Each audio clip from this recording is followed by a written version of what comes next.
আসসালামু আলাইকুম। ঈদুল ফিতরের শুভেচ্ছা। ঈদ মোবারক। সবাই কেমন আছেন? আশা করি ভালো আছেন। আমিও আপনাদের দোয়ায় ও ভালোবাসায় ভালো আছি। আল্লাহর অশেষ রহমতে ভালো আছি।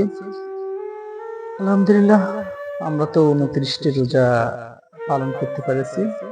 ৩০ টি ভাগ্য হয় নাই। তো আজকের ঈদ। তো পরিবার ছাড়া এই ২য় ঈদ আমার প্রবাস জীবনে।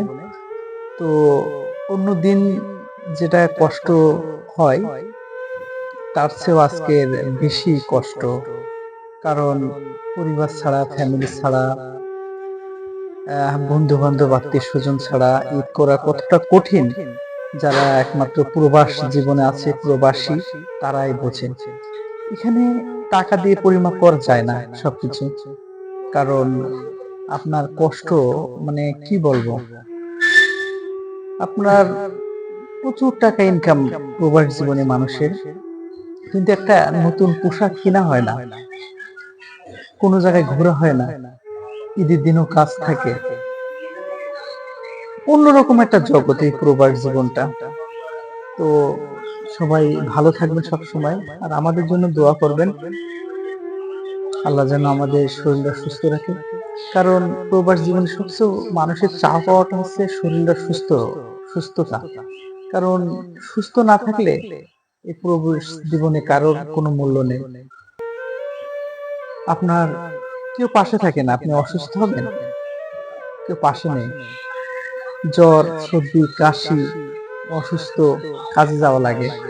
আপনি ২ দিন ছুটি কাটাবেন, ৩ দিন ছুটি কাটাবেন, আপনার বস বাতিল করে দেবেন। কাটাতে পারবেন না, ইচ্ছা মতন আপনি সময় কাটাতে পারবেন না।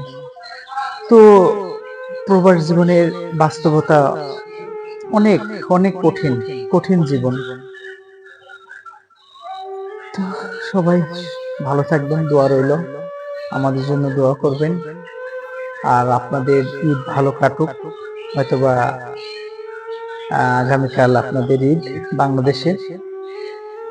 তো আপনারা সবসময় ভালো থাকবেন, সুন্দরভাবে ঈদ কাটাবেন ফ্যামিলি সহ, আত্মীয়-স্বজন, বন্ধু-বান্ধব, পাড়া প্রতিবেশী, গণ্যমান্য ব্যক্তি সহ। এই দোয়া থাকলে আপনাদের জন্য। আর আমাদের জন্য অবশ্যই দোয়া করবেন। কারণ মানুষের দোয়া একটা আলাদা চাওয়া পাওয়া থাকে। তো নামাজ পড়ে আসলাম, আমাদের 8:30টায় জামাত ছিল। তো নামাজ শেষ হয়েছে আপনার 8:30টায় হয়েছে, আবার খুতবা দিয়েছে আপনার প্রায় 40-50 মিনিট খুতবা দিয়েছে। তো একসাথে যারা কাজ করি তারা আমরা গেছিলাম নামাজ পড়তে। আমার দুলাভাই ছিল, আমার মামারও ছিল, একসাথে গেছিলাম। তো সেমাই খেয়ে গেছিলাম আমার সাথে। এই তো খাওয়া খেয়ে, আর কোরবানি তো না খেয়ে, তাই না? তো ঘোরাঘুরি সেরকম মন মানসিকতা নাই অবশ্যই। নামাজ পড়ে আসি, রুমে আসি। তো সবাই ভালো থাকবেন, সুস্থ থাকবেন, সুন্দর থাকবেন, এই প্রত্যাশা থেকে এখনকার মধ্যে বিদায় নিচ্ছি। আমি মোহাম্মদ রানা আহমেদ। আসসালামু আলাইকুম রহমতুল্লাহি ওয়া বারাকাতুহু। সবাইকে আবার ঈদের শুভেচ্ছা, ঈদ মোবারক। আল্লাহ হাফেজ।